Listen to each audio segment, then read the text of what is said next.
नमस्कार विद्यार्थी मित्रांनो, Indian polity by V K Shinde या यूट्यूब चॅनलमध्ये पुन्हा एकदा आपलं स्वागत आहे. मागील अनेक भागामध्ये आपण PYQ सिरीज जी काय आहे ती पाहिलेली होती आणि आपण संयुक्त गट ब, गट क पूर्व परीक्षा या दृष्टिकोनातून अनेक प्रकारच्या PYQ सिरीजला मागच्या काही व्हिडिओजमध्ये हात घातलेला आहे आणि 2023 पर्यंतच्या सर्व प्रकारच्या PYQचा आढावा आपण घेतलेला आहे. एवढंच नव्हे तर राज्यसेवा पूर्व परीक्षा या दृष्टिकोनातून सुद्धा अनेक प्रकारच्या PYQ व्हिडिओचा आपण आढावा जो काय तो घेतलेला आहे. आज पुन्हा एकदा आपण आपल्या संभाव्य प्रश्नोत्तर सिरीजला पुढे कंटिन्यू करतोय. मागच्या काही भागामध्ये आपण संभाव्य प्रश्नोत्तर सिरीजच्या माध्यमातून राज्यव्यवस्था घटकाच्या अनेक प्रश्नांवर प्रकाश टाकलेला होता. आज पुन्हा एकदा आपण संभाव्य प्रश्नोत्तर सिरीज भाग 7च्या माध्यमातून आणखीन काही प्रश्नावर प्रकाश टाकणार आहोत किंवा अनेक प्रकारच्या प्रश्नांचं विश्लेषण आणि IFA फॅक्ट्सवर प्रकाश टाकणार आहोत. मित्रांनो, आपली ही संभाव्य प्रश्नोत्तर सिरीज मागच्या काही कालावधीपासून सुरू झालेली आहे आणि साधारणपणे आपण त्याचे एकूण 6 भाग याआधी पाहिलेले आहेत. आज पुन्हा एकदा आपण संभाव्य प्रश्नोत्तर सिरीजचा हा भाग 7 जो काय आहे तो पाहणार आहोत आणि त्या माध्यमातून अनेक प्रकारच्या प्रश्नांवर या ठिकाणी चर्चा करणार आहोत. निश्चितच या सिरीजचा उपयोग आपल्याला येणाऱ्या एक प्रकारे संयुक्त गट क आणि गट ब पूर्व परीक्षा 2024 सेशनातून होऊ शकतो की जी आपल्याकडे 5 जानेवारी आणि 2 फेब्रुवारीला पार पडणार आहे. तर एक लक्षात घ्या की या संभाव्य प्रश्नोत्तर सिरीजचा संबंध फक्त येणाऱ्या संयुक्त गट ब आणि गट क पूर्व परीक्षेपुरताच मर्यादित नाही आहे, तर त्याचबरोबर या ठिकाणी 2025मध्ये होणाऱ्या ज्या काही संबंध एक्झाम्स आहेत, मग राज्यसेवा पूर्व परीक्षा एक्झाम असो किंवा संयुक्त गट ब पूर्व परीक्षा असो, संयुक्त गट क पूर्व परीक्षा असो, तर या सर्वच परीक्षांच्या दृष्टिकोनातून या संभाव्य प्रश्नोत्तर सिरीजचा फायदा आपल्याला निश्चितच होऊ शकेल. तर या दृष्टीने आपली ही जी काही संभाव्य प्रश्नोत्तर सिरीज जी काय ती कंटिन्यूअस याही पुढे अशी चालू राहणार आहे. तर मित्रांनो, आज आपण या संभाव्य प्रश्नोत्तर सिरीजच्या भाग 7च्या माध्यमातून आणखीन काही राज्यव्यवस्था घटकाच्या प्रश्नांवर जी काय आहे ती प्रकाश टाकूया आणि त्या माध्यमातून आपले जे काही प्रश्न विश्लेषण आहे ते पुढे कंटिन्यू करूया. तर या ठिकाणी आज आपण पहिला प्रश्न पाहूया. तो या प्रकारचा आहे. पाहू शकता आपण, भारतीय राज्यघटनेच्या खालीलपैकी कोणत्या तरतुदी 26 नोव्हेंबर 1949 रोजी लागू झाल्या? भारतीय राज्यघटनेच्या खालीलपैकी कोणत्या तरतुदी 26 नोव्हेंबर 1949 रोजी लागू झाल्या? अ. नागरिकत्व, ब. निवडणुका कलम 324, क. तात्पुरती संसद आणि ड. मूलभूत अधिकार. आणि पर्याय उत्तर दिलेली आहेत. पर्याय 1 अ, ब आणि क, पर्याय 2 ब, क आणि ड, पर्याय 3 अ आणि क, पर्याय 4 अ आणि ब. तर मित्रांनो, या ठिकाणी हा जो काही प्रश्न विचारला गेलेला आहे तो या अर्थानं आहे की भलेही भारताची राज्यघटना ही 26 जानेवारी 1950 पासून अंमलात आलेली असेल किंवा लागू झालेली असली तरी त्याआधी अशा काही भारतीय राज्यघटनेच्या तरतुदी आहेत की ज्या लागू झालेल्या होत्या. तर त्या तरतुदी नेमक्या कोणत्या? आणि विशेष म्हणजे 26 नोव्हेंबर 1949 या तरतुदी लागू झालेल्या होत्या. तर त्या तरतुदी कोणत्या आहेत की ज्या 26 जानेवारी 1950च्या आधी लागू झालेल्या होत्या, म्हणजेच 26 नोव्हेंबर 1950 पासून लागू झालेल्या होत्या. आणि त्यापैकी या ठिकाणी जे पर्याय दिलेले आहेत त्यामध्ये नागरिकत्व, निवडणुका, तात्पुरती संसद, मूलभूत अधिकार असे 4 पर्याय दिले आणि त्याला पर्याय उत्तर म्हणून या ठिकाणी वेगवेगळ्या प्रकारची पर्याय उत्तर आपल्याला पाहायला मिळतील.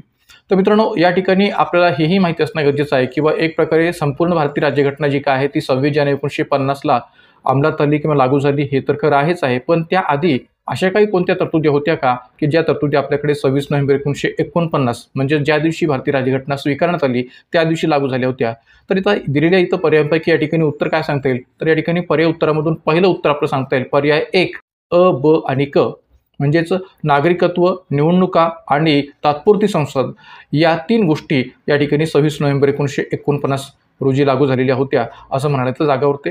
का तर या ठिकाणी यांचा संबंध जो काय आहे तो एक प्रकारे भारतीय राज्यघटनेमध्ये पूर्वीपासूनच लागू होण्याच्या दृष्टिकोनातून जोडला गेलेला आहे आणि त्यामुळे या ठिकाणी नागरिकत्व, निवडणुका, तात्पुरती संसद या तिन्ही गोष्टी या 26 नोव्हेंबर 1949 पासून लागू झालेल्या होत्या असं इथं म्हणायला वाव आहे. पण एवढंच या ठिकाणी तर आपल्याला म्हणता येणार नाही की या 3च गोष्टी फक्त या ठिकाणी लागू झाल्या होत्या का? तर इतरही अशा काही गोष्टी होत्या की ज्याचा संबंध आपल्याला 26 नोव्हेंबर 1949च्या तारखेशी जोडता येऊ शकतो किंवा त्या दिवशीपासून लागू झालेले या दृष्टीने जोडता येऊ शकतो. मात्र या ठिकाणी या प्रश्नाचा विचार करता या ठिकाणी उत्तर आपल्याला काय सांगता येईल? तर पर्याय 1 अ, ब आणि क, म्हणजेच नागरिकत्व, निवडणुका, तात्पुरती संसद या ज्या काही तरतुदी आहेत की ज्या तरतुदी 26 नोव्हेंबर 1949ला लागू झाल्या होत्या आणि म्हणून या ठिकाणी या प्रश्नाचं उत्तर आहे पर्याय 1 अ, ब आणि क. तर मग या 3 पर्यायांच्या शिवाय इतर कोणत्या तरतुदी भारतीय राज्यघटनेमध्ये 26 नोव्हेंबर 1949 रोजी लागू झाल्या होत्या याचाही संदर्भ आपल्या इथं पाहणं गरजेचं आहे. तर मग आपण पाहू शकता की या ठिकाणी मी विश्लेषण विस्तृत पद्धतीने दिलेलं आहे की घटनेच्या कलम 394 नुसार खालील 15 कलमांचा अंमल 26 नोव्हेंबर 1949 रोजी सुरू झाला होता. खालील 15 कलमांचा कोणत्या कलमानुसार? तर कलम 394 नुसार. तर ती कलम कोणती आहेत? तर कलम 5, 6, 7, 8, 9. आता पहा की भारतीय राज्यघटनेच्या अंतर्गत कलम 5 ते 11 मध्ये नागरिकत्वासंबंधीच्या अनेक तरतुदींचा उल्लेख केलेला आहे. तर त्यामुळे कलम 5, 6, 7, 8, 9 याचा संबंध जो काही तो ऑब्व्हियसली आपल्याला जोडता येईल तो नागरिकत्वाशी. कलम 60चा जर विचार केला तर राष्ट्रपतींची शपथ किंवा प्रतिज्ञा याचा संबंध आपल्याला जोडता येऊ शकतो. कलम 324 निवडणूक आयोगाशी संबंधित आहे. एवढंच नव्हे तर कलम 366 ज्यामध्ये विभिन्न संज्ञांच्या व्याख्या स्पष्ट केलेल्या आहेत. त्याचबरोबर कलम 367 अंतर्गत या ठिकाणी अर्थ लावणे याबाबतची तरतूद दिली गेलेली आहे की जे विधिमंडळ आहे ते विधिमंडळांच्या अधिनियमांचा अर्थ लावणे या दृष्टिकोनातून कलम 367 मध्ये तरतूद आहे. आणि आज घडीला जर आपण पाहिलं तर कलम 379 ते कलम 391 या संबंध कलमातल्या ज्या काही तरतुदी आहेत त्या 7व्या घटनावलीनुसार निरसित झालेल्या आहेत. या ठिकाणी कलम 379 ते 391 मधील संबंध कलमाची तरतुदी जी आहेत त्या 7व्या घटनावलीनुसार निरसित करण्यात आलेल्या आहेत. मात्र 26 नोव्हेंबर 1949 रोजी याचा विचार केला गेलेला होता. त्यानंतर या ठिकाणी कलम 392चा जर आपण विचार केला तर या ठिकाणी आपल्याला म्हणता येऊ शकेल की अडचणी निवारण करण्याचा राष्ट्रपतींचा अधिकार अशी तरतूद कलम 392 मध्ये स्पष्ट केलेली आहे. अडचणी निवारण करण्याचा राष्ट्रपतीचा अधिकार. आणि कलम 393 मध्ये जी तरतूद केलेली आहे ती म्हणजे काय तर संक्षिप्त नाव कशाच्या दृष्टीने तर या संविधानाचे म्हणजे कोणत्या तर भारताच्या संविधानाचं संक्षिप्त नाव काय असेल तर भारताचे संविधान असं या ठिकाणी संक्षिप्त नाव असावं किंवा असे म्हणावे अशी तरतूद जी काही ती कलम 393 मध्ये केलेली आपल्याला पाहायला मिळते. तर त्या संबंध दृष्टीने जर विचार केला तर कलम 5 ते 9 असेल किंवा कलम 60 असेल, कलम 324, 366, 367 किंवा एकंदरीत इतर जी काही संबंध कलम आहेत की ज्यांचा उल्लेख आपल्याकडे कलम 394 नुसार या 15 कलमांचा अंमल जो काय आहे तो 26 नोव्हेंबर 1949 पासून सुरू झाला असं म्हणायला जागा उरते. तर यामध्ये या संबंध विभिन्न प्रकारच्या तरतुदी केल्या गेलेल्या आहेत. तर यामुळे नागरिकत्व, निवडणुका, अंतरिम संसद किंवा एक प्रकारे तात्पुरती संसद किंवा इतर ज्या काही तरतुदी आहेत त्या 26 नोव्हेंबर 1949 रोजी तात्काळ लागू झालेल्या होत्या. आणि आणखीन एक महत्त्वाची गोष्ट आपण इथं लक्षात ठेवावी ती म्हणजे कोणती की डॉक्टर बाबासाहेब आंबेडकर यांचे 125वे जयंतीवर्ष साजरे केले जात असताना त्यांना श्रद्धांजली वाहण्यासाठी 26 नोव्हेंबर 2015 रोजी जो काही संविधान दिवस आहे तो पहिला अधिकृत संविधान दिवस जो काय तो आपल्याकडे साजरा केला गेला. म्हणजे जे काही मोदी सरकार आहे, नरेंद्र मोदी सरकार यांनी 26 नोव्हेंबर हा दिवस जो काय आहे एक प्रकारे संविधान दिन किंवा संविधान दिवस म्हणून घोषित केला. आणि हा घोषित करत असताना कोणत्या औचित्याने हा घोषित केलेला आहे तर डॉक्टर बाबासाहेब आंबेडकर यांचे 125वे जयंतीवर्ष या जयंती वर्षाची एक प्रकारे विचार करून त्यांना श्रद्धांजली वाहण्यासाठी 26 नोव्हेंबर हा जो काही दिवस आहे तो आपल्याकडे संविधान दिन म्हणून घोषित केला गेला होता नरेंद्र मोदी सरकारच्या माध्यमातून. आणि त्यामुळे पहिला अधिकृत संविधान दिन जो आहे तो 26 नोव्हेंबर 2015 रोजी आपल्याकडे साजरा केला गेलेला आहे. आणि आजही आपल्याकडे 26 नोव्हेंबर हा एक प्रकारे संविधान दिन म्हणून विचार घेतला जातो. मित्रांनो, हेही माहिती असू द्यात की हा जो काही संविधान दिन आहे किंवा 26 नोव्हेंबर हा जो काही संविधान दिन आहे तो अगोदर कायदा दिवस किंवा लॉ डे म्हणून विचार घेतला जाता. पण आता या ठिकाणी 2015 पासून हा जो काही दिवस आहे तो संविधान दिन म्हणून विचार घेतला जातो. त्याचबरोबर संविधान पूर्ण रूपाने 26 जानेवारी 1950 पासून लागू झाले. यामुळे 26 जानेवारी हा दिवस आपल्याकडे भारतीय प्रजासत्ताक दिन म्हणून साजरा केला जातो. तर त्यामुळे संविधान दिन आणि प्रजासत्ताक दिन यामधला हा जो काही फरक आहे तो या पद्धतीने आपला स्पष्ट करता येऊ शकेल. तर या संबंध अनुषंगाने या ठिकाणी या प्रश्नोत्तर आपल्याला सांगता येईल पर्याय 1 अ ब क. जाऊया पुढच्या प्रश्नाकडे. खालील विधाने विचारात घ्या. अ. विभागीय परिषदा या घटनात्मक संस्था आहेत. ब. पंतप्रधान हे सर्व विभागीय परिषदांचे अध्यक्ष म्हणून कार्य करतात. क. प्रत्येक मुख्यमंत्री हा आळीपाळीने विभागीय परिषदेचा उपाध्यक्ष म्हणून कार्य करतो. आणि ड. 2 किंवा अधिक विभागीय परिषदांच्या संयुक्त बैठकीचे अध्यक्षस्थान केंद्रीय गृहमंत्री भूषवितो. आता पर्याय उत्तर दिलेली आहेत. पर्याय 1 विधान अ, ब आणि क बरोबर. पर्याय 2 विधाने ब, क आणि ड बरोबर. पर्याय 3 विधाने अ, क आणि ड बरोबर. आणि पर्याय 4 विधाने क आणि ड बरोबर. तर मित्रांनो, आता या ठिकाणी एक लक्षात घ्या की आपल्याला पूर्ण विधाने विचारात घ्यायची आहेत आणि त्या आधारावर कोणते विधाने बरोबर आहेत याचा विचार करायचा आहे. तर हा जो काही प्रश्न आहे तो केंद्र राज्य संबंधाच्या प्रश्नातून विचारलेला प्रश्न आहे आणि केंद्र राज्य संबंधाच्या अंतर्गत विभागीय परिषदाशी संबंधित असणारा हा प्रश्न आहे. तर मग आता पहिलं जे विधान दिलेलं आहे की विभागीय परिषदा या घटनात्मक संस्था आहेत तर हे विधान पूर्णपणे चुकीचं आहे. का तर आपल्याकडे विभागीय परिषदा या राज्य पुरवठा कायदा 1956च्या माध्यमातून विचारात घेतले असल्यामुळे त्या घटनात्मक संस्था नसून त्या वैधानिक संस्था आहेत. म्हणजे एकूण ज्या काही 6 विभागीय परिषदा आपल्याकडे स्थापन झालेल्या आहेत तर त्या या ठिकाणी एक प्रकारे वैधानिक संस्था म्हणून ओळखल्या जातात. का तर या 6 विभागीय परिषदांपैकी 5 विभागीय परिषदा या राज्य पुरवठा कायदा 1956 द्वारे स्थापन झालेल्या परिषदा आहेत. आणि विभागीय परिषद कायदा 1971 म्हणजे ईशान्य विभागीय परिषद कायदा 1971 या कायद्याच्या माध्यमातून ईशान्य विभागीय परिषदेची स्थापना झालेली आहे. म्हणजे 5 विभागीय परिषदा वगळता ईशान्य विभागीय परिषद ही जी काही विभागीय परिषद आहे ती 1971 साली ईशान्य विभागीय परिषद कायदा 1971च्या माध्यमातून स्थापन झालेली आहे. मात्र उर्वरित 5 जे काही विभागीय परिषद आहेत त्या राज्य पुरवठा कायदा 1956 द्वारे स्थापन झालेले आहेत आणि त्यामुळे या कायद्याद्वारे स्थापन झालेले असल्यामुळे त्यांना वैधानिक संस्था असं म्हणता येऊ शकेल, मात्र घटनात्मक संस्था म्हणता येऊ शकणार नाही आणि म्हणून या ठिकाणी विभागीय परिषद या घटनात्मक संस्था आहेत हे म्हणणं चुकीचं आहे. त्यानंतर पंतप्रधान हे सर्व विभागीय परिषदांचे अध्यक्ष म्हणून कार्य करतात, तर हेही या ठिकाणी चुकीचं आहे. का तर आपल्याकडे विभागीय परिषदांचे अध्यक्षपद हे केंद्रीय गृहमंत्री भूषवत असतात आणि म्हणून या ठिकाणी पंतप्रधान हे सर्व विभागीय परिषदांचे अध्यक्ष म्हणून कार्य करतात हे म्हणणं सुद्धा चुकीचं आहे. पर्याय देखील चुकीचं आहे, का तर ते केंद्रीय गृहमंत्री हे अध्यक्षपद भूषवतात. आता पर्याय, प्रत्येक मुख्यमंत्री हा आळीपाळीने विभागीय परिषदेचा उपाध्यक्ष म्हणून कार्य करतो. आता हे विधान मात्र या ठिकाणी बरोबर आहे.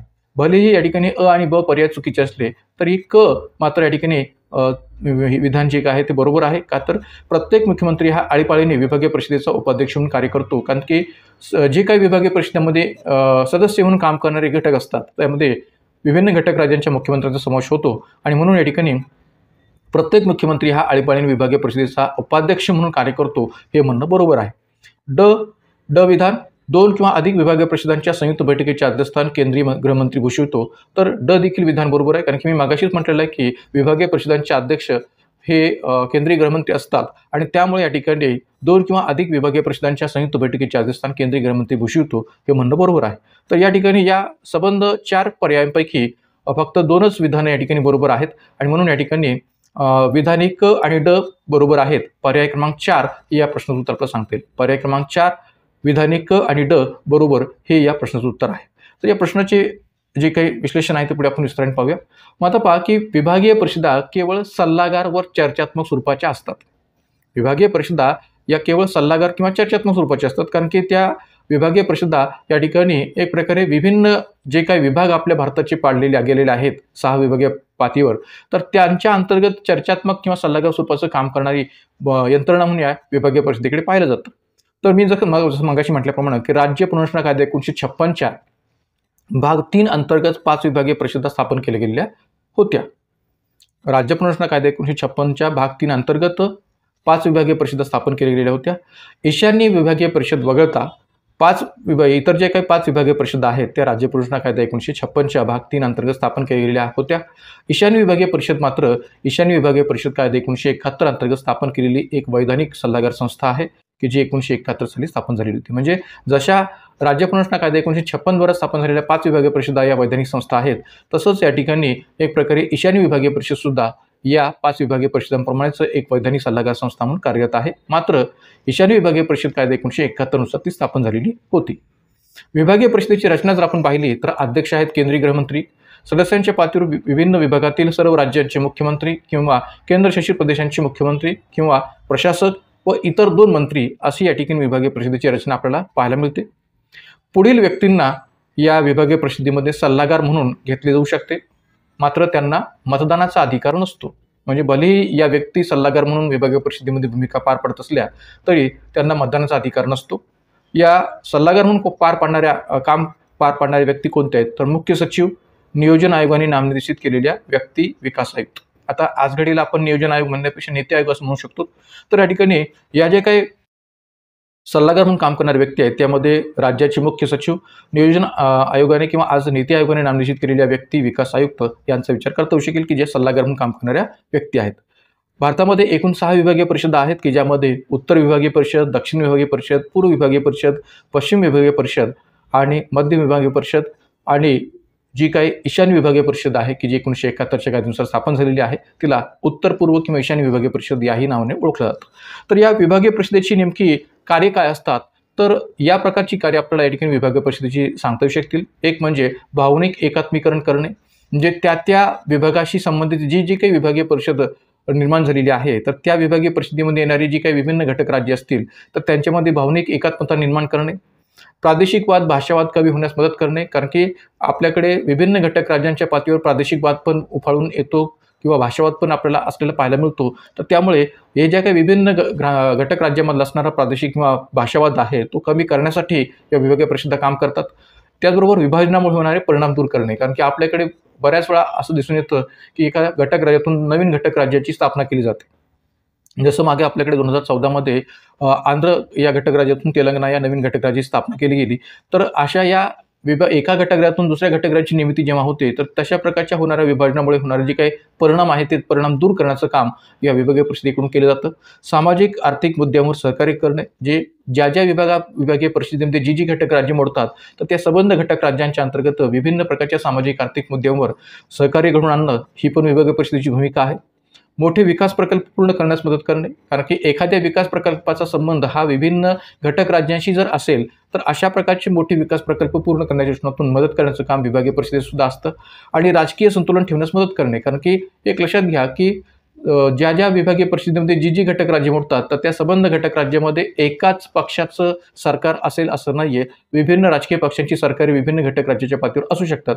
तर मग अशा वेळेस या सर्वच राजकीय पक्षांच्या सरकारांच्या स्तरावर जो राजकीय संतुलन ठेवण्याचा आवश्यक आहे, तो राजकीय संतुलन ठेवण्यास मदत करण्याचं काम सुद्धा विभागीय परिषद करत असते. कारण की बऱ्याच वेळा आपल्याला दिसून येतं की एखाद्या घटक राज्यामध्ये काँग्रेसचं सरकार आहे, दुसऱ्या घटक राज्यामध्ये भाजपचं सरकार आहे किंवा तिसऱ्या एखाद्या घटक राज्यामध्ये प्रादेशिक पक्षाचं सरकार आहे. तर मग अशा वेळेस या संबंध घटक राज्यांच्या पातळीवर योग्य प्रकारचा राजकीय संतुलन ठेवणं हे आवश्यक असतं. का तर विभिन्न राजकीय पक्षांची सरकारी असल्यामुळे. तर त्याही बाबतीत राजकीय संतुलन ठेवण्याची भूमिका या विभागीय परिषदेतून पार पाडली जाते. आणि म्हणून विभागीय परिषदेशी संबंधित ही विभिन्न कार्य आपल्याला स्पष्ट करता येते.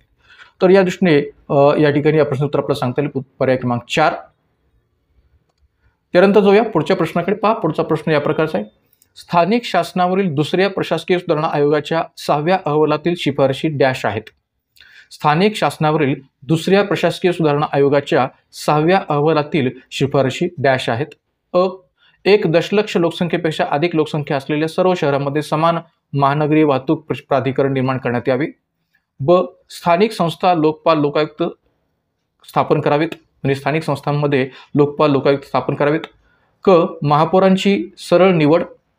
आणि ड जिल्हा मंडळे स्थापन करावीत आणि त्यांचे मुख्य सचिव म्हणून जिल्हाधिकाऱ्यांनी कार्य करावे. पर्याय उत्तर: पर्याय 1 अ, ब आणि क. पर्याय 2 ब, क आणि ड. पर्याय 3 अ, क आणि ड. पर्याय 4 अ, ब, क आणि ड. तर मित्रांनो, आता एक लक्षात घ्या की हा जो काही प्रश्न आहे तो स्थानिक स्वराज्य संस्थांवर विचारला गेलेला प्रश्न आहे, पण त्याचा जो एक प्रकारे प्रकार जो आहे तो थोड्या वेगळ्या पद्धतीने विचारलेला प्रश्न आपल्याला पाहता शकेल. का तर स्थानिक स्वराज्य संस्थेच्या या ठिकाणी सुधारणांच्या दृष्टीतून हा प्रश्न विचारलेला आहे. किंवा आपल्याकडे स्थानिक स्वराज्य संस्थांच्या बाबतीत वेगवेगळ्या प्रकारच्या शिफारशी विभिन्न समित्यांनी केलेल्या आहेत. मग ते बलवंतराव मेहता समितीपासून महाराष्ट्रातल्या प्राचार्य पी पाटील समितीपर्यंतचा संदर्भ आपल्याला देता शिकेल. मात्र या ठिकाणी स्थानिक स्वराज्य संस्थांच्या प्रशासकीय पातळीवर ज्या काही सुधारणा होण्याची गरज आहे, त्या दृष्टीतून दुसऱ्या प्रशासक सुधारणा आयोगाने कोणत्या शिफारशी केलेल्या होत्या, त्या दृष्टीने हा प्रश्न विचारला गेलेला आहे. तर मित्रांनो, एक लक्षात घ्या की आपल्याकडे प्रथम प्रशासकीय सुधारणा आयोग 1966 मध्ये स्थापन झाला होता, की जो मोरारजी देसाई यांच्या अध्यक्षतेखाली स्थापन झाला होता. मात्र नंतर जेव्हा मोरारजी देसाई हे उपपंतप्रधानपदी निवडले गेले, तेव्हा के हनुमंतय्या यांनी प्रथम प्रशासकीय सुधारणा आयोगाचं अध्यक्षपद भूषवलेलं होतं.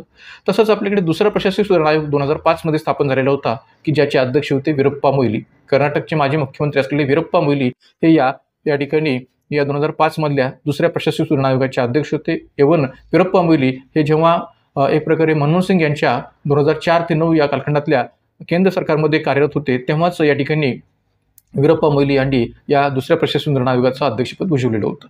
तर एक लक्षात घ्या की या ठिकाणी या दुसऱ्या प्रशासकीय सुधारणा आयोगाने केंद्र सरकार, राज्य सरकार, स्थानिक स्वराज्य संस्था किंवा ई गव्हर्नन्स किंवा त्याचबरोबर सार्वजनिक उपक्रम अशा अनेक प्रकारच्या वेगवेगळ्या तरतुदींविषयी किंवा वेगवेगळ्या घटकांविषयी आपल्या शिफारशी आपल्या दुसऱ्या प्रशासकीय सुधारणा आयोगामध्ये स्पष्ट केलेल्या होत्या. तर तसंच या ठिकाणी या दुसऱ्या प्रशासकीय सुधारणा आयोगाने स्थानिक शासनाच्या बाबतीत सुद्धा 6व्या अहवालामध्ये अनेक शिफारशी केल्या होत्या स्थानिक स्वराज्य संस्थांच्या दृष्टीतून. तर त्या कोणत्या शिफारशी आहेत असं या ठिकाणी या प्रश्नामध्ये विचारलं गेलेलं आहे. तर या ठिकाणी पहिली जी शिफारस आहे की 1 दशलक्ष लोकसंख्येपेक्षा अधिक लोकसंख्या असलेल्या सर्व शहरांमध्ये समान महानगरी वाहतूक प्राधिकरण निर्माण करण्यात यावे. तर ही शिफारस या ठिकाणी बरोबर आहे, की जी दुसऱ्या प्रशासकीय सुधारणा आयोगाने स्थानिक स्वराज्य संस्थांच्या पातळीवर शहरांच्या दृष्टीतून, विशेषतः मोठ्या शहरांच्या दृष्टीतून सुचवलेली शिफारस सांगता येईल. स्थानिक संस्थांमध्ये लोकपाल लोकायुक्त स्थापन करण्यात यावेत. तर ज्या पद्धतीने आपल्याकडे केंद्र सरकारच्या पातळीवर लोकपाल हे पद अस्तित्वात आहे, महाराष्ट्रात सुद्धा लोकायुक्त पद हे अस्तित्वात आहे, त्याच पद्धतीने स्थानिक स्तरावर सुद्धा लोकपाल लोकायुक्त या संस्थांची निर्मिती करण्यात यावी. जसं केरळ या घटक राज्यामध्ये लोकायुक्त म्हणजे स्थानिक पातळीवर सुद्धा लोकायुक्त बाबतची तरतूद केली गेलेली आहे. तर तसंच या ठिकाणी संबंध स्थानिक स्वराज्य संस्थांमध्ये विभिन्न घटक राज्यातल्या स्थानिक स्वराज्य संस्थांमध्ये सुद्धा लोकायुक्त किंवा लोकपाल या संस्थांची स्थापना करण्यात यावी, तर ही पण शिफारस या दुसऱ्या प्रशासकीय सुधारणा आयोगाने केलेली होती. महापौरांची सरळ निवड, म्हणजे एक प्रकारे महापौरांची आपल्याकडे महापालिकेच्या नगरसेवकांच्या माध्यमातून निवड केली जाते, तर त्याऐवजी ती महापौरांची जर डायरेक्ट जनतेकडून निवड करायची असेल तर ती सरळ निवड सुद्धा करण्यात यावी, ही पण शिफारस दुसऱ्या प्रशासकीय सुधारणा आयोगाने केली होती. आणि जिल्हा मंडळे स्थापन करावीत आणि त्यांचे मुख्य सचिव म्हणून जिल्हाधिकाऱ्यांनी कार्य करावे. तर एक प्रकारे एक लक्षात घ्या की जे काही विभिन्न प्रकारच्या जिल्हा मंडळे आपल्याकडे स्थापन केली जावीत आणि त्या जिल्हा मंडळांची जबाबदारी जी काय ती मुख्य सचिव पदावर सोपवण्यात यावी, तर अशाही प्रकारची शिफारस या दुसऱ्या प्रशासकीय सुधारणा आयोगाने स्थानिक स्वराज्य संस्थांच्या बाबतीत केलेली होती. तर एक लक्षात घ्या की आपल्याकडे 73 आणि 74 घटनादुरुस्तीच्या अंतर्गत अनेक प्रकारच्या शिफारशी केलेल्या आहेत आणि त्यामध्ये अनेक प्रकारच्या गोष्टींचा उल्लेख जो आहे तो याही दृष्टीने केलेला आपल्याला पाहायला मिळतो. मात्र लोकपाल लोकायुक्त याबाबतची तरतूद 74 घटनादुरुस्तीमध्ये पाहायला मिळत नाही, हे इथं निश्चितपणे सांगता येऊ शकेल. किंवा महापौरांच्या सरळ निवडीबाबतची तरतूद सुद्धा 74 घटनादुरुस्तीमध्ये आपल्याला पाहायला मिळत नाही. मात्र वेगवेगळ्या प्रकारची शिफारशी आपल्याकडे या 73 आणि 74 घटनादुरुस्ती केलेल्या आहेत, हेही इथं मान्य करायला काही हरकत नाही. तर या दुसऱ्या प्रशासकीय सुधारणा आयोगाने ज्या काही शिफारशी केलेल्या आहेत स्थानिक शासनाच्या दृष्टीतून, तर त्यामध्ये कोणत्या शिफारशी या ठिकाणी बरोबर आहेत, तर सर्वच शिफारशी या ठिकाणी बरोबर आहेत की ज्या दुसऱ्या प्रशासकीय सुधारणा आयोगाने केलेल्या होत्या. आणि म्हणून या ठिकाणी या प्रस्तुत आपल्याला सांगता येईल पर्याय क्रमांक 4 अ, ब, क आणि ड. पर्याय क्रमांक 4 अ, ब, क आणि ड या सर्वच शिफारशी दुसऱ्या प्रशासकीय सुधारणा आयोगाने आपल्या 6व्या अहवालामध्ये केलेल्या होत्या स्थानिक स्वराज्य संस्थांच्या दृष्टिकोनातून. तर याही दृष्टीने थोडीशी विस्तृत माहिती पुढे आपण पाहूया की दुसरा प्रशासकीय सुधारणा आयोगाची स्थापना 31 ऑगस्ट 2005 रोजी कर्नाटकचे माजी मुख्यमंत्री आणि एक प्रकारे मनमोहन सिंग सरकारच्या पहिल्या कार्यकाळात कार्यरत असणारे केंद्रीय मंत्री वीरप्पा मोईली यांच्या अध्यक्षतेखाली झाली होती. कधी 31 ऑगस्ट 2005 मध्ये. या आयोगामध्ये वीरप्पा मोईली यांच्याशिवाय V Ramachandran, doctor AP Mukherjee, AH Kalro, doctor Jayaprakash Narayan हे सदस्य होते. तसेच विनीता राय या सदस्य सचिव होत्या. मित्रांनो, आपल्याला हेही माहिती असावं की अशा प्रकारच्या आयोगामध्ये नेमके कोणते सदस्य होते याही बाबतीत जर प्रश्न विचारला गेला तर आपल्याला हेही माहिती असणं गरजेचं आहे. आणि म्हणून या ठिकाणी मुद्दामून मी दुसऱ्या प्रशासकीय आयोगामध्ये कोणकोणत्या प्रकारच्या सदस्यांचा समावेश होता आणि कोण या आयोगाचे सदस्य सचिव म्हणून कार्यरत होत्या, तर या सर्वांचा उल्लेख इथं मुद्दामून केलेला आहे. त्यानंतर या आयोगाने कोणकोणत्या घटकांच्या बाबतीत शिफारशी केलेल्या होत्या, तर भारत सरकारची संघटनात्मक रचना असेल किंवा ढांचा असेल, शासनातील नैतिकता असेल, कार्मिक प्रशासनाची पुनर्रचना असेल, वित्तीय व्यवस्थापन प्रणालीचे सुदृढीकरण असेल, राज्यस्तरीय प्रशासन प्रभावी करण्याचे उपाय असतील, प्रभावी जिल्हा प्रशासन करण्याचे उपाय असतील, स्थानिक स्वशासन व पंचायत राज संस्थांच्या बाबतीची शिफारशी असतील, नागरिक केंद्रित प्रशासन, ई प्रशासन याला प्रोत्साहन देणे, संघीय प्रणाली, आपत्ती व्यवस्थापन, सार्वजनिक सुव्यवस्था व नोकरशाहीतील सुधारणा. तर अशा वेगवेगळ्या प्रकारच्या घटकांविषयी या ठिकाणी या दुसऱ्या प्रशासकीय सुधारणा आयोगाने आपल्या अहवालामध्ये तरतुदी केलेल्या होत्या, शिफारशी केलेल्या होत्या, हे इथं आपल्याला मान्य करता येऊ शकेल. आणि जसं मी मगाशी म्हटल्याप्रमाणे की प्रथम प्रशासकीय सुधारणा आयोग जो 5 जानेवारी 1966 रोजी मोरारजी देसाई यांच्या अध्यक्षतेखाली स्थापन झाला होता आणि नंतर जेव्हा ते भारताचे उपपंतप्रधानपदी निवड त्यांची झाली तेव्हा किंवा ते मंत्री झाले, तर त्यावेळेस या ठिकाणी या आयोगाचे अध्यक्ष पदाची जबाबदारी के हनुमंतय्या यांनी सांभाळलेली होती. के हनुमंतय्या आयोगाचे अध्यक्ष झालेले होते.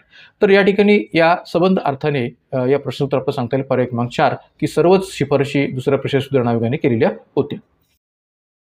तर मित्रांनो, पुढचा प्रश्न पहा काय आहे. खालीलपैकी कोणती विधाने बरोबर आहेत? अ. संसद कर वाढवू शकते. ब. संसद कर कमी करू शकत नाही. क. संसद कर रद्द करू शकते. ड. संसद कर वाढवू शकत नाही. ई. संसद कर कमी करू शकते. आणि पर्याय उत्तर दिलेली आहेत या प्रकारची. पर्याय 1 अ, क आणि ई. पर्याय 2 ब, क आणि ड. पर्याय 3 क, ड आणि ई. आणि पर्याय 4 क आणि ड. तर मित्रांनो, या प्रश्नाकडे पाहिल्यानंतर प्रथमदर्शनीने आपल्याला थोडासा गोंधळ वाढू शकतो. तर त्यामुळे या ठिकाणी आपण योग्य पद्धतीने हा प्रश्न समजून घेतला पाहिजे, योग्य पद्धतीने आपण हा प्रश्न वाचला पाहिजे, हे देखील या ठिकाणी महत्त्वाचं आहे. तर या ठिकाणी प्रश्न काय म्हटलेलं आहे पहा. खालीलपैकी कोणती विधाने बरोबर आहेत, म्हणजे आपल्याला या वेगवेगळ्या प्रकारच्या विधानांपैकी कोणती विधाने बरोबर आहेत हे शोधायचे. तर पहिलं विधान दिलेलं आहे अविधान की संसद कर वाढवू शकते. तर मित्रांनो, या ठिकाणी संसद कर वाढवू शकते हे म्हणणं चुकीचं आहे. का तर भारतीय राज्यघटनेच्या कलम 110चा जर विचार केला तर कलम 110 मध्ये धनविधेयकाबाबतची तरतूद केलेली आहे आणि धनविधेयकाच्या याबाबतच्या कलम 110च्या तरतुदीचा विचार करता संसद कर वाढवू शकते असं म्हणणं चुकीचं आहे. का तर या ठिकाणी संसद कर वाढवू शकत नाही, तर सरकार आपल्याकडे कर वाढीबाबतचा निर्णय जे काय ते घेत असते आणि त्यामुळे संसद कर वाढवू शकते असं म्हणणं चुकीचं आहे. अपर्याय चुकीचं आहे. घटनेच्या कलम 110च्या धनविधेयकाबाबतच्या तरतुदीचा विचार करता. त्याचबरोबर ब विधानाचा विचार जर केला तर संसद कर कमी करू शकत नाही. तर एक लक्षात घ्या की संसद कर कमी करू शकते हे म्हणणं बरोबर आहे. एकंदरीत या ठिकाणी अ आणि ब ही दोन्ही विधाने चुकीची आहेत, मात्र क, ड आणि ई ही तिन्ही विधाने बरोबर आहेत. संसद कर वाढवू शकते हे या ठिकाणी चुकीचं आहे. ब ही विधान की संसद कर कमी करू शकत नाही, का तर संसद कर कमी करू शकते हे म्हणणं बरोबर आहे, न की संसद कर कमी करू शकत नाही हे म्हणणं या ठिकाणी योग्य नाहीये. तर त्यामुळे अ आणि ब चुकीची विधाने आहेत, मात्र क, ड, ई ही विधाने बरोबर आहेत. संसद कर रद्द करू शकते का, तर हो हे विधान बरोबर आहे. संसद कर वाढवू शकत नाही, तर जसं मी म्हटल्याप्रमाणे मागाशी अविधानाच्या पातळीवर की सरकार या ठिकाणी कर वाढवू शकते, तर या ठिकाणी संसद कर वाढवू शकत नाही हे म्हणणं बरोबर आहे. आणि ईचा जर विचार केला की संसद कर कमी करू शकते, तर हे या ठिकाणी ब विधानाच्या स्तरावर आपण चुकीचं आहे म्हटलेलं होतं, तर आता ई विधानाच्या स्तरावर ते बरोबर आहे की संसद कर कमी करू शकते. तर त्यामुळे क, ड, ई ही विधाने बरोबर आहेत, मात्र अ आणि ब ही विधाने चूक आहेत. आपल्याला कोणती विधाने शोधायची आहेत, तर बरोबर विधाने कोणती आहेत ते शोधायचे आहेत. तर त्यामुळे उत्तर आपल्याला काय सांगता येईल, तर पर्याय क्रमांक 3 की क, ड, ई हे तिन्ही विधाने बरोबर आहेत. म्हणून या ठिकाणी या प्रश्नाचं उत्तर आहे पर्याय क्रमांक 3 क, ड आणि ई. या प्रश्नाच्या दृष्टीतून थोडंसं विश्लेषण आपण पाहूया. आता पहा की घटनेच्या कलम 110(1) नुसार सरकार धनविधेयकाच्या माध्यमातून कर लावणे, तो कर रद्द करणे, तो माफ करणे किंवा त्यात फेरफार म्हणजेच करांच्या दरात वाढ किंवा घट करणे किंवा त्याचे नियमन करू शकते. म्हणजे या प्रश्नाच्या अनुषंगाने घटनेच्या कलम 110(1) मधली तरतूद ही महत्त्वाची आहे की ज्यामध्ये असा उल्लेख केलेला आहे की सरकार जे आहे ते धनविधेयकाच्या माध्यमातून कर लावणे, कर रद्द करणे, तो माफ करणे, त्यात फेरफार करणे किंवा त्याचे नियमन करणे याबाबतचा निर्णय घेऊ शकते किंवा एक प्रकारे त्याबाबत नियमन करू शकते. मात्र संसद आपल्या या नियंत्रणाच्या भूमिकेतून, कारण की आपल्याकडे धनविधेयक जे काय ते संसदेमध्ये मांडलं जात असतं, तर त्यामुळे संसद हे आपल्या नियंत्रणाच्या भूमिकेतून कर रद्द करू शकते, कर वाढवू शकत नाही, कर कमी करू शकते. म्हणजे संसदेला या कर पातळीवरच्या निर्णयाच्या बाबतीत नियंत्रण ठेवत असताना जी भूमिका पार पाडायची आहे त्या नियंत्रणाच्या भूमिकेतून संसद कर रद्द करू शकते, कर वाढवू शकत नाही, कर कमी करू शकते. तर या सर्व प्रकारच्या भूमिका संसद या ठिकाणी या नियंत्रणाच्या भूमिकेतून कराच्या बाबतीत पार पाडू शकते हे म्हणायला जागा आहे. तर या सर्व अर्थाने आणि कलम 110(1) मधील तरतुदीचा विचार करता या ठिकाणी या प्रश्नाचं उत्तर आपल्याला सांगता येईल पर्याय क्रमांक 3. त्यानंतर जाऊया पुढच्या प्रश्नाकडे. पहा पुढचा प्रश्न काय आहे तो. खालील विधाने लक्षात घ्या. अ. राज्यघटनेच्या 9व्या विभागातील तरतुदी या 5व्या परिशिष्टात समावेश असलेल्या क्षेत्रास लागू नाहीत. ब. 5व्या परिशिष्टात समावेश असणाऱ्या क्षेत्रात 7 राज्यांचा समावेश होतो. क. 1996 मध्ये संसदेने अशा क्षेत्रांसाठी पेसा कायदा मंजूर केला. वरीलपैकी कोणते विधान किंवा विधाने अचूक आहेत. पर्याय 1 अ आणि ब, पर्याय 2 अ आणि क, पर्याय 3 फक्त अ आणि पर्याय 4 वरील सर्व. तर मित्रांनो आपल्याला या ठिकाणी 3 विधानं दिलेली आहेत त्या प्रश्नामध्ये आणि त्यापैकी कोणते विधान किंवा विधाने अचूक आहेत. अचूक आहेत म्हणजेच काय, तर बरोबर आहेत. कोणती बरोबर विधाने आहेत ती शोधायची आहेत. तर आता पहा की अ पर्याय जो दिलेला आहे की राज्यघटनेच्या 9व्या विभागातील तरतुदी या 5व्या परिशिष्टात समावेश असलेल्या क्षेत्रास लागू नाहीत. आता जनरली आपल्याला या ठिकाणी हे माहिती पाहिजे की भारतीय राज्यघटनेचा 9वा भाग किंवा 9वा विभाग जो काय आहे तो नेमका कोणता आहे. तर ऑब्व्हियसली 73व्या घटनेनुसार आपल्याकडे भाग 9ची निर्मिती करण्यात आलेली आहे आणि 73व्या घटनेनुसार भाग 9 अंतर्गत पंचायत राज संस्थांचा विचार केला गेलेला आहे. तर यामुळे या ठिकाणी एक प्रकारे अ जो पर्याय इथं दिला गेलेला आहे की राज्यघटनेच्या 9व्या भागातील किंवा 9व्या विभागातील तरतुदी या 5व्या परिशिष्टात समावेश असलेल्या क्षेत्रास लागू नाहीत. तर ऑब्व्हियसली हे विधान बरोबर आहे. का तर आपल्याकडे भारतीय राज्यघटनेच्या अंतर्गतच या ठिकाणी 73व्या घटनेनुसार नमूद केलेलं आहे की राज्यघटनेच्या 9व्या भागातील म्हणजेच 73व्या घटनेसूच्या ज्या काही तरतुदी आहेत त्या 5व्या परिशिष्टाच्या अंतर्गत जे काही समाविष्ट प्रदेश आहेत की ज्याला आपण अनुसूचित क्षेत्र असं म्हणू शकतो, तर या अनुसूचित क्षेत्रांशी संबंधित 5वी परिशिष्ट जे आहे त्या अनुसूचित क्षेत्राला या ठिकाणी या तरतुदी लागू नाहीत असा उल्लेख 73व्या घटनेअंतर्गत केला गेलेला आहे. हे इथं आपल्याला मान्य करायला काही हरकत नाही, कारण की एकंदरीत जर आपण विचार केला तर भारतीय राज्यघटनेमध्ये 73व्या घटनेअंतर्गत याबाबतचा उल्लेख केला गेलेला आहे की एक प्रकारे 5व्या परिशिष्टाशी अंतर्गत जे काही क्षेत्र समाविष्ट आहेत किंवा 5व्या परिशिष्टात येणारे जे काही प्रदेश आहेत त्यांना या ठिकाणी हे जे काही 73व्या घटनेसूची तरतुदी आहेत त्या लागू नाहीत हा उल्लेख केला गेलेला आहे. त्याचबरोबर ब पर्याय जो आहे तो 5व्या परिशिष्टात समावेश असणाऱ्या क्षेत्रात 7 राज्यांचा समावेश होतो हे म्हणणं या ठिकाणी चुकीचं आहे. का तर 5व्या परिशिष्टामध्ये समाविष्ट असणाऱ्या क्षेत्रामध्ये 7 नव्हे तर 10 राज्यांचा समावेश होतो हे म्हणणं बरोबर आहे. कारण की पेसा कायदा जो आहे तो या ठिकाणी 5व्या परिशिष्टातल्या प्रदेशांना लागू होतो किंवा क्षेत्रांना लागू होतो, अनुसूचित क्षेत्रांना लागू होतो. तर पेसा कायद्याअंतर्गत येणारी जी काही घटक राज्य आहेत त्यांची संख्या आहे 10 आणि त्यामुळे ब पर्याय जो आहे तो चुकीचा आहे. राहिला प्रश्न क पर्यायाचा. तर 1996 मध्ये संसदेने अशा क्षेत्रांसाठी पेसा कायदा मंजूर केला. तर ऑब्व्हियसली या ठिकाणी क पर्याय जो काय तो बरोबर आहे की 1996 मध्ये संसदेने अशा क्षेत्रांसाठी म्हणजे पेसा कायद्याअंतर्गत येणारी जी काही क्षेत्र आहेत किंवा 5व्या परिशिष्टा अंतर्गत येणारी जी काही अनुसूचित क्षेत्र आहेत त्यांच्याकरता पेसा कायदा जो काय तो 1996 मध्ये संसदेने मंजूर केलेला आहे हे म्हणणं बरोबर आहे. का तर पेसा कायदा का मंजूर केलेला आहे? का तर 73व्या घटनासूचीच्या तरतुदी जर 5व्या परिशिष्टातील अनुसूचित क्षेत्रांना लागू होणार नसतील तर त्यांच्यावर कोणत्याही प्रकारचा सामाजिक अन्याय होऊ नये या हेतूने आपल्याकडे 1996 साली संसदेने पेसा कायदा विचारात घेतला गेला आणि एक प्रकारे पेसा कायदा जो आहे तो या 5व्या परिशिष्टातील अनुसूचित क्षेत्रांना आता लागू आहे. तर त्यामुळे 1996 मध्ये संसदेने अशा 5व्या परिशिष्टातील अनुसूचित क्षेत्रांसाठी पेसा कायदा मंजूर केला होता हे म्हणणं बरोबर आहे. आणि म्हणून या ठिकाणी या विधानांपैकी अ, ब, क या 3 विधानांपैकी फक्त अ आणि क हीच विधानं या ठिकाणी बरोबर आहेत किंवा अचूक आहेत असं म्हणायला जागा उरते. ब विधान मात्र चुकीचं आहे की 5व्या परिशिष्टात समावेश असणाऱ्या क्षेत्रात 7 राज्यांचा समावेश होतो हे म्हणणं चुकीचं आहे. का तर एकूण 10 राज्ये त्यामध्ये मोडतात. तर त्यामुळे पर्याय क्रमांक 2 हे या प्रश्नाचं उत्तर आपण सांगता येईल अ आणि क पर्याय क्रमांक 2. तर याही प्रश्नाच्या अनुषंगाने थोडीशी विस्तृत माहिती पुढे आपण पाहूया. पहा की राज्यघटनेच्या 9व्या विभागातील किंवा 9व्या भागातील तरतुदी या 5व्या परिशिष्टात समावेश असलेल्या क्षेत्रास लागू नाहीत. म्हणजे 73व्या घटनासंहितेअंतर्गत जे काय कलम 243 ते कलम 243 ओ या अंतर्गत ज्या काही पंचराज संस्थांशी संबंधित तरतुदी केलेल्या आहेत तर त्याचा जर विचार केला तर या ठिकाणी या 73व्या घटनासंहितेच्या ज्या काही तरतुदी आहेत त्या 5व्या परिशिष्टासह समाविष्ट असलेल्या क्षेत्रांना लागू नाहीत. 1996 मध्ये संसदेने अशा 5व्या परिशिष्टातील अनुसूचित क्षेत्रांसाठी पेसा कायदा मंजूर केला आहे. आणि पेसा म्हणजे काय तर panchayat extensions to scheduled areas act, the panchayat extensions to scheduled area act असा याचा फुल फॉर्म आहे. पंचायत विस्तार अनुसूचित क्षेत्र अधिनियम 1996 पेसा हा कायदा 24 डिसेंबर 1996 रोजी अस्तित्वात आला.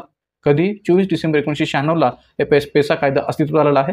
आणि या पेसा कायद्याअंतर्गत देशातील एकूण 10 राज्यांचा समावेश होतो. जसं मी मागाशी म्हटलं की 7 राज्य नव्हे तर 10 राज्यांचा याच्यामध्ये समावेश होतो. तर ही 10 राज्ये कोणती आहेत तर महाराष्ट्र, गुजरात, आंध्र प्रदेश, मध्य प्रदेश, झारखंड, ओरिसा, छत्तीसगड, हिमाचल प्रदेश, राजस्थान व तेलंगणा या राज्यांनाच पेसा कायदा लागू आहे की जे एकूण भारतातली 10 घटक राज्य आहेत. एवढंच नव्हे तर महाराष्ट्र राज्यातील किंवा महाराष्ट्रातील एकूण 13 जिल्ह्यांना पेसा कायदा हा लागू आहे. महाराष्ट्रातील एकूण 13 जिल्ह्यांना पेसा कायदा हा लागू आहे.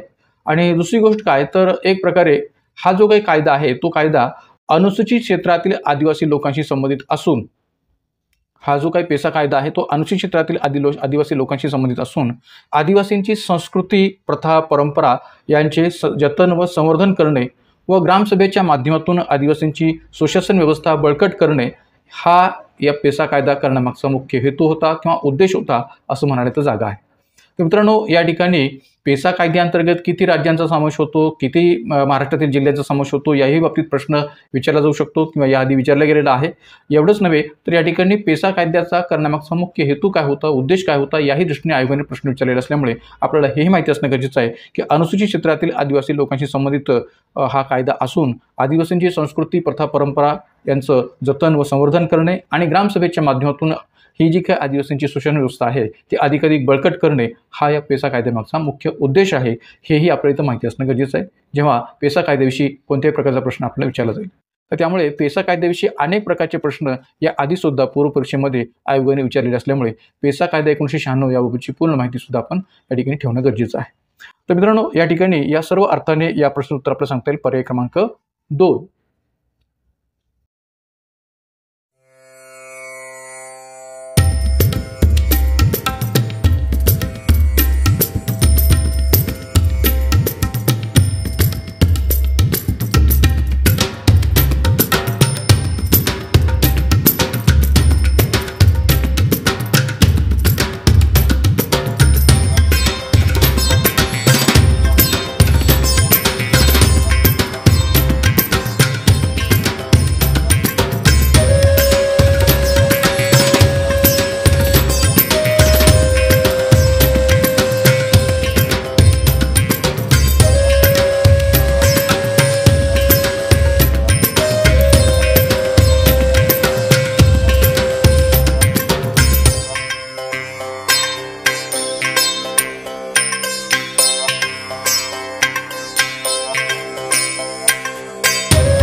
तर मित्रांनो, ब्रेकनंतर पुन्हा एकदा आपण आपल्या प्रश्नांना पुढे कंटिन्यू करूया. पहा पुढचा प्रश्न काय आहे तो. भारतीय राज्यघटनेच्या दुसऱ्या परिशिष्टामध्ये काही पदाधिकाऱ्यांचे मानधन, भत्ता, विशेष अधिकार आणि इतर बाबी यांचा समावेश आहे. खालीलपैकी कोणता पदाधिकारी यात समाविष्ट नाही? पहा प्रश्न काय. भारतीय राज्यघटनेच्या दुसऱ्या परिशिष्टामध्ये काही पदाधिकाऱ्यांचे मानधन, भत्ता, विशेष अधिकार आणि इतर बाबी यांचा समावेश आहे. खालीलपैकी कोणता पदाधिकारी यात समाविष्ट नाही? आणि पर्याय दिलेले आहेत. 1. विधानसभेचे उपसभापती, 2. विधान परिषदेचे उपाध्यक्ष, 3. भारताचा महाधिवक्ता, 4. भारताचे नियंत्रक व महालेखा परीक्षक. तर मित्रांनो, या ठिकाणी या 4 पर्यायांपैकी कोणता असा पदाधिकारी आहे की ज्याचा समावेश या दुसऱ्या परिशिष्टाच्या स्तरावर पदाधिकाऱ्यांचे मानधन, भत्ता, विशेष अधिकार या दृष्टीने होत नाही असा उल्लेख या ठिकाणी केलेला आहे प्रश्नामध्ये. तर इथं या ठिकाणी आपल्याला माहीत असेल की दुसरं परिशिष्ट जे आहे भारतीय राज्यघटनेचे दुसरं परिशिष्ट की ज्यामध्ये विधान परिषदेचे उपसभापती असतील, सभापती असतील, विधान परिषदेचे अध्यक्ष, उपाध्यक्ष असतील किंवा राष्ट्रपती, राज्यपाल यांच्याविषयीच्या अनेक तरतुदी असतील किंवा भारताचे नियंत्रक व महालेखा परीक्षक यांच्याही बाबतच्या तरतुदी आपल्याला पाहायला मिळतात. सर्वोच्च उच्च न्यायालयाच्या न्यायाधीशांच्याही बाबतच्या तरतुदी आपल्याला पाहायला मिळतात. मात्र भारताचा महाधिवक्ता याबाबतची तरतूद मात्र या ठिकाणी या भारतीय राज्यघटनेच्या दुसऱ्या परिशिष्टामध्ये मानधन, भत्ता, विशेष अधिकार या दृष्टीने पाहायला मिळत नाही. आणि म्हणून कोणता पदाधिकारी या दुसऱ्या परिशिष्टामध्ये या संबंध दृष्टीने समाविष्ट होत नाही, तर तो आहे भारताचा महाधिवक्ता किंवा भारताचा महान्यायवादी, ज्याला आपण या ठिकाणी अटॉर्नी जनरल ऑफ इंडिया असं म्हणू शकतो. तर त्यामुळे या ठिकाणी या प्रश्नोत्तर आपल्याला सांगता येईल पर्याय क्रमांक 3 भारताचा महाधिवक्ता किंवा भारताचा महान्यायवादी की ज्याचा समावेश दुसऱ्या परिशिष्टामध्ये या संबंध दृष्टीने होत नाही, हे इथं म्हणायला जागा होते. म्हणून उत्तर आहे पर्याय क्रमांक 3 भारताचा महाधिवक्ता. तर याही अर्थाने थोडंसं विश्लेषण आपण पुढे पाहूया की भारताचा महान्यायवादी किंवा महाधिवक्ता याबाबतची तरतूद भारतीय राज्यघटनेच्या भाग 5 मध्ये आणि कलम 76 आणि कलम 88 मध्ये केलेली आपल्याला पाहायला मिळते. तर एक लक्षात घ्या की या ठिकाणी ज्या प्रश्नामध्ये जो काही उल्लेख आपल्याकडे केले किंवा मानधन, भत्ते यांचा बाबतची तरतूद जी काही दुसऱ्या परिशिष्टामध्ये या संबंध बाबतीत आहे, तर भारताच्या महान्यायवादीची याबाबतची तरतूद या ठिकाणी या दुसऱ्या परिशिष्टामध्ये का नाही आहे? का तर भारतीय राज्यघटनेच्या कलम 76(4) नुसार महान्यायवादी याला राष्ट्रपती निश्चित केल्याप्रमाणे वेतन किंवा पारिश्रमिक मिळते हे म्हणायला जागा होते. आणि म्हणून भारतीय राज्यघटनेच्या दुसऱ्या परिशिष्टामध्ये महान्यायवादी याचं मानधन, भत्ता, विशेष अधिकार या दृष्टीने समावेश नाही असं म्हणायला जागा होते. का तर महान्यायवादी याला भारतीय राज्यघटनेच्या कलम 76(4) नुसार राष्ट्रपती निर्धारित करतील ते पारिश्रमिक किंवा वेतन जे काय ते मिळते. राहिला प्रश्न विशेष अधिकाराचा, तर भारतीय राज्यघटनेच्याच या ठिकाणी कलम 88 मध्ये या महान्यायवादी पदाबाबतच्या विशेष अधिकारांचा उल्लेख आपल्याला पाहायला मिळतो की जसं संसदेच्या कोणत्याही सभागृहातील कामकाजात भाग तो घेऊ शकतो, तिथं भाषण करू शकतो, सभागृहांच्या संयुक्त बैठकीत तो हजर होऊ शकतो. एवढंच नव्हे तर संसदेच्या ज्या समितीत त्याचे नाव सदस्य म्हणून घातलेले असेल अशा कोणत्याही समितीत भाषण करण्याचा आणि त्यांच्या कामकाजात भाग घेण्याचा अधिकार हा महान्यायवादीला असतो. मात्र तो या ठिकाणी या समितीच्या अंतर्गत जरी घेऊ शकत असला, कामकाजात भाग घेऊ शकत असला, तरी मतदान करण्याचा अधिकार त्याला असत नाही किंवा मतदान तो करू शकत नाही. का तर तो संसदेचा सदस्य नसतो, संसदेच्या कोणत्याही सभागृहाचा सदस्य नसल्यामुळे त्याला मतदानाचा अधिकार असत नाही. तर एकंदरीत या ठिकाणी या संबंध गोष्टींचा विचार करता या ठिकाणी दुसऱ्या परिशिष्टामध्ये महान्यायवादी पदाच्या मानधन किंवा विशेष अधिकाराबाबतची तरतूद नाही आहे किंवा त्या दृष्टीने त्याचा समावेश नाही असं म्हणायला जागा होते. आणि म्हणून या ठिकाणी पर्याय क्रमांक 3 हे या प्रश्नाचं उत्तर आपल्याला सांगता येईल. पर्याय क्रमांक 3. जाऊया पुढच्या प्रश्नाकडे.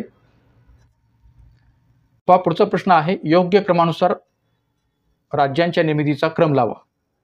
म्हणजे जो काही राज्यांची स्थापना आहे त्या स्थापनेनुसार राज्यांच्या निर्मितीचा क्रम लावा. योग्य क्रमानुसार क्रम लावा राज्यांची निर्मिती. अ पर्याय मिझोरम, ब नागालँड, क मेघालय, ड महाराष्ट्र. आणि पर्याय उत्तर आहेत 1 अ ब ड आणि क, पर्याय 2 ड ब क आणि अ, पर्याय 3 क ड ब आणि अ, आणि पर्याय 4 ड ब अ आणि क. आता आपल्याला या ठिकाणी महाराष्ट्र असो, नागालँड असो, मेघालय असो, मिझोरम असो या चारही घटक राज्यांच्या एकंदरीत स्थापनेनुसार, निर्मितीनुसार क्रम जो काय आहे तो लावायचा की कोणतं घटक राज्य सर्वप्रथम स्थापन झालं आणि त्यानंतर मग कोणतं, त्यानंतर कोणतं आणि शेवटी कोणतं अशा अर्थाने तो क्रम आपल्याला लावायचा आहे. मग आता पहा या ठिकाणी पहिल्या स्थानावर आपल्याला सांगायचं झालं तर या ठिकाणी महाराष्ट्र सांगता येऊ शकेल का तर महाराष्ट्र स्थापना 1960 मध्ये झालेली आहे. त्यानंतर नागालँड 1963, त्यानंतर मेघालय 1972 आणि त्यानंतर मिझोरम 1987. तर त्यामुळे या ठिकाणी महाराष्ट्र 1960 या अर्थाने ड पर्याय पहिल्यांदा येतो. त्यानंतर नागालँड 1963 या अर्थाने ब पर्याय त्यानंतर येतो. त्यानंतर क मेघालय 1963 नंतर 1972ला या ठिकाणी मेघालयाची स्थापना झाली होती, त्यामुळे क पर्याय यामध्ये तिसऱ्या स्थानी येतो. आणि शेवटच्या स्थानी येतो मिझोरम 1987. तर त्यामुळे ड ब क अ हा जो काही दुसरा पर्याय आहे तो या प्रश्नाचं उत्तर आपल्याला सांगता येईल की 1960, 1963, 1972, 1987 या अर्थाने या चारही घटक राजधानीच्या निर्मितीचा क्रम आपल्याला लावता येत असल्यामुळे पर्याय क्रमांक 2 ड ब क अ हे या प्रश्नाचं उत्तर आपल्याला स्पष्ट करता येईल.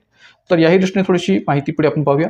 मग आता पहा, महाराष्ट्र 1 मे 1960ला स्थापन झालेला आहे. नागालँड 1 डिसेंबर 1963, मेघालय 21 जानेवारी 1972 आणि मिझोरम 20 फेब्रुवारी 1987 अशा या संबंध घटक राज्यांची स्थापना या वेगवेगळ्या तारखांना वेगवेगळ्या वर्षांच्या अंतर्गत स्थापन झालेली असल्यामुळे यांचा क्रम महाराष्ट्र, नागालँड, मेघालय, मिझोरम ड ब क अ असा आपल्याला स्पष्ट करता येऊ शकेल. जाऊया पुढच्या प्रश्नाकडे. पहा, पुढचा प्रश्न या प्रकारचा आहे. खालील विधाने विचारात घ्या. भारतात महानगर नियोजन समिती ही डॅश. भारतात महानगर नियोजन समिती ही डॅश ए भारतीय राज्यघटनेतील तरतुदीनुसार गठीत करण्यात आली आहे. बी महानगर क्षेत्रासाठी विकास आराखड्याचा मसुदा तयार करते. सी महानगर क्षेत्रातील शासनाच्या प्रायोजित योजनांच्या अंमलबजावणीची संपूर्ण जबाबदारी पार पाडण्याची असते. वरील विधानांपैकी कोणते विधान किंवा विधाने बरोबर आहे किंवा आहेत? पर्याय 1 ए आणि बी, पर्याय 2 फक्त बी, पर्याय 3 ए आणि सी, पर्याय 4 ए बी आणि सी. तर मित्रांनो, या ठिकाणी हा जो काही प्रश्न आहे तो स्थानिक स्वराज्य संस्थांविषयी विचारलेला प्रश्न आहे आणि त्यातल्या त्यात या ठिकाणी शहरी स्थानिक स्वराज्य संस्थेमध्ये मोडणारी जी काही महानगर नियोजन समिती आहे त्याविषयी विचारलेला प्रश्न आहे. तर महानगर नियोजन समिती म्हटलं की आपल्याला चटकन आठवलं पाहिजे ती म्हणजे 74वी घटनावसुती. कारण की भारतीय राज्यघटनेच्या 74व्या घटनावसुतीनुसार कलम 243 झड ई नुसार, मी काय म्हणतोय, कलम 243 झड ई नुसार भारतीय राज्यघटनेतील या तरतुदीनुसार महानगर नियोजन समिती ही गठीत करण्यात आलेली आहे. कोणत्या? कलम 243 झड ई मधील तरतुदीनुसार ही महानगर नियोजन समिती गठीत करण्यात आलेली आहे. त्यामुळे ए पर्याय जो काय तो बरोबर आहे. राहिला बी पर्याय की महानगर क्षेत्रासाठी विकास आराखड्याचा मसुदा तयार करते. महानगर नियोजन समिती ही महानगर क्षेत्रासाठी विकास आराखड्याचा मसुदा तयार करते हे देखील म्हणणं बरोबर आहे. का तर महानगर नियोजन समितीची स्थापना ही महानगरांचा नियोजनबद्ध विकास करण्याच्या हेतूनेच केलेली असल्यामुळे महानगरांचा नियोजनबद्ध विकास करत असताना त्याचा विकास आराखडा तयार करण्याची जबाबदारी ही या ठिकाणी या महानगर नियोजन समितीवर सोपवलेली असल्यामुळे बी पर्याय सुद्धा बरोबर आहे की महानगर क्षेत्रासाठी विकास आराखड्याचा मसुदा तयार करते. राहिला प्रश्न सी पर्यायचा की महानगर क्षेत्रातील शासनाच्या प्रायोजित योजनांच्या अंमलबजावणीची संपूर्ण जबाबदारी पार पाडण्याची असते. तर सी पर्याय मात्र चुकीचा आहे. का तर या ठिकाणी महानगर नियोजन समिती ही महानगरांचा नियोजनबद्ध विकास करण्याच्या दृष्टीने जो काही विकास आराखडा तयार करायचा आहे तेवढ्यापर्यंतच या ठिकाणी काम करते. तिची भूमिका ही अंमलबजावणीच्या पातळीवर असतं असं म्हणता येऊ शकत नाहीये, पण तिची जबाबदारी ही अंमलबजावणीच्या स्तरावर असते असं म्हणता येऊ शकत नाहीये. आणि म्हणून या ठिकाणी सी पर्याय जो काय तो चुकीचा आहे. मात्र ए आणि बी पर्याय हे या प्रश्नाचे बरोबर आहेत. आपल्याला विचारले की खालीलपैकी कोणते विधान किंवा विधाने बरोबर आहेत. तर या ठिकाणी ए आणि बी हे दोनच या ठिकाणी विधाने बरोबर असल्यामुळे पर्याय क्रमांक 1 ए आणि बी ही दोन विधाने बरोबर आहेत हे या प्रश्नाचं उत्तर आपल्याला सांगता येऊ शकेल. पर्याय क्रमांक 1 ए आणि बी हे या प्रश्नाचं उत्तर आहे. पर्याय क्रमांक 1 ए आणि बी. पाहूया याही दृष्टीने थोडी विस्तृत माहिती की महानगर नियोजन समितीची तरतूद की जी भारतीय राज्यघटनेच्या 74व्या घटनानुसार कलम 243 झड ई अंतर्गत केलेली आहे आणि देशातील महानगरांचा नियोजनबद्ध विकास करण्यासाठी या समितीची तरतूद केलेली आपल्याला पाहायला मिळते. या समितीची रचना, सभासद संख्या, कार्यकाल, निवड पद्धती, अधिकार व कार्य निश्चित करण्यासाठी कायदे करण्याचा अधिकार हा राज्य विधिमंडळास सोपवला गेलेला आहे. राज्य विधिमंडळ या बाबतीत कायदा करून निर्णय घेऊ शकतं. एवढंच नव्हे तर अशा समितीच्या एकूण सदस्यांपैकी 2/3 सदस्य हे निर्वाचित असतील. म्हणजे महानगर नियोजन समितीच्या अंतर्गत जे काही एकूण सदस्य आहेत ते एकूण सदस्यांपैकी 2/3 सदस्य हे निर्वाचित असतील. त्यांची निवड नगरपालिकांचे निर्वाचित सदस्य, पंचायतींचे अध्यक्ष संबंधित नगरपालिका व पंचायतींच्या लोकसंख्येच्या प्रमाणात स्वतःमधून करतील. म्हणजे या महानगर नियोजन समितीची जे काही 2/3 सदस्य आहेत, निर्वाचित सदस्य आहेत, तर त्या निर्वाचित सदस्यांच्या बाबतची जी निवड आहे ती नगरपालिकांचे निर्वाचित सदस्य आणि पंचायतींचे अध्यक्ष संबंधित नगरपालिका व पंचायतीच्या लोकसंख्येच्या प्रमाणात स्वतःमधून करतील. अशी ही तरतूद या ठिकाणी कलम 243 झड ई अंतर्गत आपल्याला पाहायला मिळते. तर त्यामुळे कलम 243 झड ईच्या या संबंध महानगर नियोजन समितीच्या तरतुदीचा विचार करता या ठिकाणी या प्रश्नाचं आपल्याला सांगता येईल पर्याय क्रमांक 1. पाहूया पुढचा प्रश्न. अखिल भारतीय सेवांचे जनक कोण? अखिल भारतीय सेवांचे जनक कोण? पर्याय 1 पंडित जवाहरलाल नेहरू, पर्याय 2 सरदार वल्लभभाई पटेल, पर्याय 3 डॉक्टर बी आर आंबेडकर आणि पर्याय 4 डॉक्टर राजेंद्र प्रसाद. मित्रांनो, भारतातील अखिल भारतीय सेवांचे जनक म्हणून सरदार वल्लभभाई पटेल यांचा उल्लेख आपल्या कर्तव्य शकेल आणि म्हणून या ठिकाणी आपण सूत्र आहे पर्याय क्रमांक 2, सरदार वल्लभभाई पटेल हे भारतातील अखिल भारतीय सेवांचे जनक आहेत. असं का? तर ब्रिटिशकालीन कालखंडामध्ये आपल्याकडे ब्रिटिशांनी निर्माण केलेल्या ज्या 2 सेवा होत्या, ICS आणि IPS, म्हणजे इंडियन सिव्हिल सर्व्हिस ही ICS म्हणून ओळखली जात होती, तर इम्पिरियल पोलीस सर्व्हिस ही IPS म्हणून ओळखली जाणारी सेवा होती. तर या दोन्ही सेवा स्वतंत्र भारतामध्ये सुद्धा कायम ठेवण्याचं जो काही समर्थन आहे ते सरदार वल्लभभाई पटेल यांनी केलेलं होतं, की या दोन्ही सेवा की ज्या ब्रिटिशकालीन सेवा आहेत, या दोन्ही सेवा आपण स्वीकाराव्यात आणि त्या तशाच कायम ठेवाव्यात, याचं समर्थन या ठिकाणी सरदार वल्लभभाई पटेल यांनी केलेलं होतं आणि म्हणूनच या ठिकाणी सरदार वल्लभभाई पटेल यांना अखिल भारतीय सेवांचे जनक म्हणून म्हटलं जातं. म्हणून एक प्रकारे या ठिकाणी या प्रश्नोत्तराला सांगता येईल पर्याय क्रमांक 2, सरदार वल्लभभाई पटेल. तर याही प्रश्नाच्या प्रश्नातून पुढे विश्लेषण आपण पाहूया की सरदार वल्लभभाई पटेल यांना अखिल भारतीय सेवांचे जनक म्हणतात कारण वल्लभभाई पटेल यांनी जसं मी म्हटल्याप्रमाणे की ICS इंडियन सिव्हिल सर्व्हिस आणि IPS इम्पिरियल पोलीस सर्व्हिस या ब्रिटिशकालीन अखिल भारतीय सेवा स्वीकारण्याचे आणि या सेवा स्वतंत्र भारतात कायम ठेवण्याचे समर्थन केले होते आणि म्हणूनच या ठिकाणी वल्लभभाई पटेल यांना एक प्रकारे अखिल भारतीय सेवांचे जनक असं म्हटलं जातं. मात्र आज आपण जर पाहिलं तर या दोन्ही ज्या सेवा आहेत ICS आणि IPS या दोन्ही सेवांचं नाव चेंज झालेलं आहे, नाव बदललेलं आहे. स्वतंत्र भारतामध्ये या सेवा इंडियन ॲडमिनिस्ट्रेटिव्ह सर्व्हिस म्हणजेच भारतीय प्रशासकीय सेवा IAS आणि इंडियन पोलीस सर्व्हिस म्हणजेच IPS या नावाने ओळखल्या जातात आणि 1966 अंतर्गत तिसरी अखिल भारतीय सेवा म्हणून इंडियन फॉरेस्ट सर्व्हिसची निर्मिती झालेली आहे. भारतीय संविधानाचा जर पातळीवर विचार केला तर भारतीय संविधानाच्या कलम 312 नुसार राष्ट्रीय हिताच्या दृष्टीने संसदेला कायद्याद्वारे एक किंवा अखिल भारतीय सेवा निर्माण करण्याची तरतूद करता येते. म्हणजे कलम 312 नुसार राष्ट्रीय हिताच्या दृष्टीने संसदेला कायद्याद्वारे एक किंवा अखिल भारतीय सेवा निर्माण करण्याची तरतूद करता येते. आपल्याकडे अखिल भारतीय सेवा निर्माण करण्याच्या प्रश्नातून अखिल भारतीय सेवा कायदा 1951 याच्याबाबतची तरतूद आहे. म्हणजे ज्या कायद्याद्वारे आपल्याकडे अखिल भारतीय सेवा निर्माण करण्याची तरतूद केली जाते तो कायदा आहे अखिल भारतीय सेवा कायदा 1951. तर या कलम 312 नुसार राष्ट्रीय हिताच्या दृष्टीने आपल्याकडे एक किंवा अखिल भारतीय सेवा निर्माण करण्याची तरतूद करता येते कायद्याद्वारे. त्याचबरोबर भारतात ज्या पद्धतीने सरदार वल्लभभाई पटेल यांना अखिल भारतीय सेवांचे जनक म्हटलं जातं तर तसंच या ठिकाणी भारतातील नागरी सेवेचा जनक असा जर प्रश्न विचारला गेला तर आपल्याला तेही माहिती असावं की भारतातील नागरी सेवेचा जनक कोण होता. तर एक लक्षात घ्या की भारतात वॉर्न हेस्टिंग्ज याने नागरी सेवेचा पाया घातला आणि लॉर्ड चार्ल्स कॉर्नवॉलिसने नागरी सेवेत सुधारणा करून या सेवेला आधुनिक आणि तर्कसंगत बनवले आणि म्हणून लॉर्ड चार्ल्स कॉर्नवॉलिस याला भारतीय नागरी सेवेचा जनक किंवा पिता म्हटले जाते. म्हणजे भारतातील नागरी सेवेचा जनक जो काय आहे तो कोण आहे तर तो आहे लॉर्ड कॉर्नवॉलिस, ज्याला भारतीय नागरी सेवेचा जनक किंवा पिता म्हटलं जातं. म्हणून या दोन्ही गोष्टी की सरदार वल्लभभाई पटेल यांना भारतातील अखिल भारतीय सेवांचं जनक म्हटलं जातं आणि भारतातील नागरी सेवांचा जनक जो काय आहे तो लॉर्ड चार्ल्स कॉर्नवॉलिस याला म्हटलं जातं. या दोन्ही गोष्टी आपण चांगल्या पद्धतीने लक्षात ठेवाव्यात. जाऊया पुन्हा पुढच्या प्रश्नाकडे. पुढचा प्रश्न पहा काय, कोणत्या संविधान संशोधन अधिनियमानुसार संसद एखाद्या राज्यामध्ये 1 वर्षापेक्षा अधिक काळासाठी राष्ट्रपती शासन सुरू ठेवू शकते. कोणत्या संविधान संशोधन अधिनियमानुसार संसद एखाद्या राज्यामध्ये 1 वर्षापेक्षा अधिक काळासाठी राष्ट्रपती शासन ठेवू शकते, सुरू ठेवू शकते. पर्याय 1 44वा संशोधन अधिनियम 1978, पर्याय 2 48वा संशोधन अधिनियम 1984, पर्याय 3 59वा संशोधन अधिनियम 1988 आणि पर्याय 4 62वा संविधान संशोधन अधिनियम 1989. तर मित्रांनो या ठिकाणी आपल्याला घटनादुरुस्तीविषयी प्रश्न विचारला गेलेला आहे आणि तो या अर्थाने विचारलेला आहे की कोणत्या घटनादुरुस्तीनुसार किंवा कोणत्या संविधान संशोधन अधिनियमानुसार संसद एखाद्या घटक राज्यामध्ये 1 वर्षापेक्षा अधिक काळासाठी राष्ट्रपती शासन सुरू ठेवू शकते. तर याचं उत्तर आहे 1978ची 44वी घटनादुरुस्ती किंवा 44वा संशोधन अधिनियम 1978 की ज्या घटनादुरुस्तीनुसार संसद एखाद्या राज्यामध्ये 1 वर्षापेक्षा अधिक काळासाठी राष्ट्रपती शासन सुरू ठेवू शकते.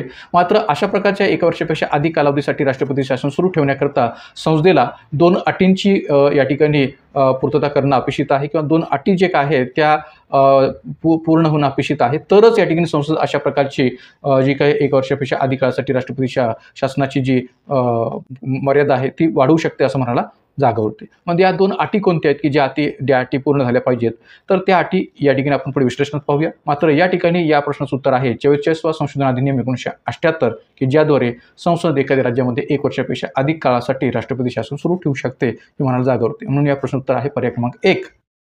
माझं पहा की 1978च्या 44व्या घटनादुरुस्ती अधिनियमानुसार संसद एखाद्या राज्यामध्ये 1 वर्षापेक्षा अधिक काळासाठी राष्ट्रपती शासन सुरू ठेवू शकते. मात्र संसदेला 2 अटी पूर्ण झाल्याशिवाय राष्ट्रपती शासन 1 वर्षापेक्षा अधिक काळासाठी वाढवण्याचा ठराव पारित करता येणार नाही. या ज्या काही 2 अटी आहेत त्या अटी पूर्ण झाल्याशिवाय 1 वर्षापेक्षा अधिक काळासाठी हा जो काही राष्ट्रपती शासनाचा कालावधी आहे तो वाढवता येणार नाही. त्याबाबतचा ठराव जो काय तो पारित करता येणार नाही. मग या 2 अटी कोणत्या आहेत? तर पहिली अट आहे, त्यावेळी संपूर्ण भारतात किंवा संपूर्ण राज्यात किंवा त्यांच्या एखाद्या भागात राष्ट्रीय आणीबाणीची घोषणा अंमलात असावी. पहिली अट काय आहे की त्यावेळी संपूर्ण भारतात किंवा संपूर्ण राज्यात किंवा त्याच्या एखाद्या भागात राष्ट्रीय आणीबाणीची घोषणा अंमलात असावी. म्हणजे संबंधित एखाद्या भागात राष्ट्रीय आणीबाणीची घोषणा अंमलबजावणीत असावी किंवा संपूर्ण भारतात तशा प्रकारची अंमलबजावणीची घोषणा अंमलात असावी किंवा संपूर्ण राज्यात तशा प्रकारच्या आणीबाणीची घोषणा अंमलात असावी, अशी या ठिकाणी पहिली अट आहे. आणि दुसरी अट आहे, निवडणूक आयोगाने असे प्रमाणित करावे की भारत निवडणूक आयोगाने असे प्रमाणित करावे की संबंधित राज्याच्या विधानसभेच्या सार्वत्रिक निवडणुका घेणे हे अडचणीचे असल्याने राष्ट्रपती राजवटीचा अंमल चालू ठेवणे आवश्यक आहे. संबंधित राज्याच्या विधानसभेच्या सार्वत्रिक निवडणुका घेणे हे अडचणीचे असल्याने राष्ट्रपती राजवटीचा अंमल चालू ठेवणे हे आवश्यक आहे. तर या 2 अटी पूर्ण केल्या तरच किंवा या 2 अटी पूर्ण झाल्याशिवाय राष्ट्रपती शासन 1 वर्षापेक्षा अधिक काळासाठी वाढवण्याचा ठराव संसदेला पारित करता येणार नाही, हे इथं मान्य करता येऊ शकेल. आणि म्हणून या 2 अटी जर काय या ठिकाणी पूर्ण झाल्या तरच या ठिकाणी संसद अशा प्रकारचा 1 वर्षापेक्षा अधिक काळासाठी राष्ट्रपती शासन सुरू ठेवू शकते असं म्हणायला जागा आहे. तर या सर्व अर्थाने या ठिकाणी या प्रश्नोत्तर आहे पर्याय क्रमांक 1. त्यानंतर या ठिकाणी जर आपण पाहिलं तर आपलं असं म्हणता येऊ शकेल की अशा अनेक प्रकारच्या ज्या तरतुदी आहेत घटनेतल्या, मग त्या या ठिकाणी एक प्रकारे 44व्या घटनादुरुस्तीनुसार असू द्या, 42व्या घटनादुरुस्तीनुसार असू द्या किंवा ज्या ज्या काही महत्त्वपूर्ण अशा भारतीय राज्यघटनेमधल्या घटनादुरुस्ती आहेत, मग 73वी घटनादुरुस्ती असू द्या, 84वी घटनादुरुस्ती असू द्या, तर अशा अनेक घटनादुरुस्तीनुसार ज्या काही महत्त्वपूर्ण तरतुदी आपल्याकडे केल्या गेलेल्या आहेत तर त्याही आपण या ठिकाणी चांगल्या पद्धतीने लक्षात ठेवण्याची गरज आहे. का तर त्याही विषयी आयोगाकडून बरेचसे प्रश्न आपल्याकडे विचारले गेलेले आहेत किंवा विचारले जाऊ शकतात, हे म्हणायला इथं जागा आहे. तर त्यामुळे अशा अनेक प्रश्नांची चर्चा आपल्याला घडवून आणायची आहे विभिन्न प्रकारच्या संभाव्य प्रश्नोत्तर सिरीजच्या माध्यमातून आणि PYQ सिरीजच्या माध्यमातून. तर त्यामुळे अशा या सर्व प्रकारच्या प्रश्नावर प्रकाश टाकणे, प्रश्नांचं विश्लेषण करणे किंवा त्या प्रकारच्या प्रश्नांचं IMP फॅक्ट्स पाहणे, या सगळ्या गोष्टी आपण पुढेही चालू ठेवणार आहोत, कंटिन्यू ठेवणार आहोत. आणि त्या माध्यमातून आपल्या राज्यव्यवस्था घटकाचा जो काही अभ्यास आहे तो अधिकाधिक कसा या ठिकाणी पूर्ण करता येऊ शकेल किंवा कशा पद्धतीने आपल्याला तो पुढे नेता येऊ शकेल यावरही आपण भर देणार आहोत. तर मित्रांनो, या ठिकाणी आजच्या या व्हिडिओमध्ये आपण इथं थांबणार आहोत. आणि विशेष म्हणजे या ठिकाणी याही व्हिडिओची जर आपल्याला PDF हवी असेल तर एक प्रकारे आपण आपल्या टेलिग्राम चॅनलला जॉईन करा. या ठिकाणी आपला या व्हिडिओची जी काही PDF आहे ती निश्चितपणे प्राप्त होऊ शकेल. दुसरी गोष्ट, या ठिकाणी जाताना पुन्हा एकदा विनंती की आपल्या YouTube चॅनलला अधिकाधिक संख्येने सबस्क्राईब करा, लाईक करा, शेअर करा. एवढंच नव्हे तर हा जो काही व्हिडिओ आहे तो अधिकाधिक विद्यार्थ्यांपर्यंत, गरजू विद्यार्थ्यांपर्यंत आणि संबंध परीक्षांची तयारी करणाऱ्या विद्यार्थ्यांपर्यंत पोहोचवण्याचा प्रयत्न करा. तर आजच्या या व्हिडिओमध्ये आपण थांबूयात. धन्यवाद.